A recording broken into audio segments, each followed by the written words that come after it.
акылманга, салам айтам каныкейдей ак кууларга, салам айтам ай чүрөктөй сулууларга, салам айтам Манастай баатырларга. Manastın elin eldegen, Manastın jerin jerdegen, Bakay baba siyaktı, baldara aytat salamlı, Assalamu alaikum.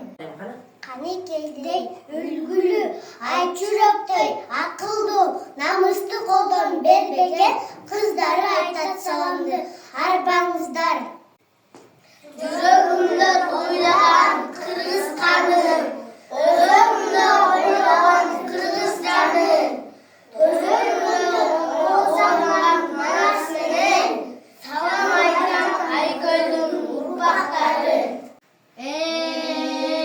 Kalın manas gelgence, köp vurduk tumbuş kağı, körünüp kalgan gezerken, kendi düşüp kırgızga, bölünüp kalgan gezerken, kazan ayak olan top, tonutup koygan gezerken, kazılağan kalmakka, kanatıp koygan gezerken, kanatla kargim özün çöp, cügürüp kalgan gezerken, Manas dep çulup salıp, koşara girip barıptı, kaydasın kırmız elimde, dolgulasın kalıptı.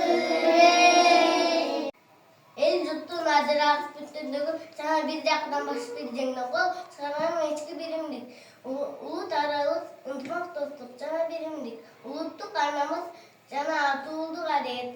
Arbas menet aldın koyunu, bilim arkalı, bakbat dölötkü unutul. Tabiat menet, Kumanizm alkolik geçirimlilik, tabiat menet tatlı mamile tabul. Kırgız mamleketliliğin çındığı jana anın köyün kayrağında isaktı.